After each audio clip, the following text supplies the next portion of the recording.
You ask Tiger to solve. This deals with linear equations with one unknown. The final result is r equals -2. Let's solve it step by step.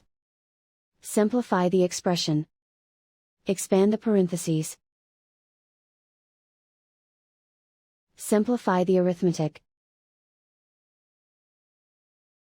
Group all r terms on the left side of the equation. Add r to both sides. Simplify the arithmetic. Group like terms. Simplify the arithmetic.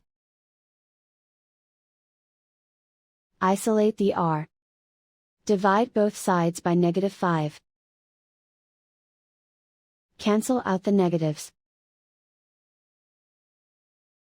Simplify the fraction.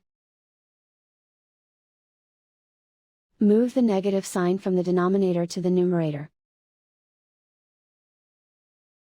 Find the greatest common factor of the numerator and denominator. Factor out and cancel the greatest common factor. And so the final result is r equals -2.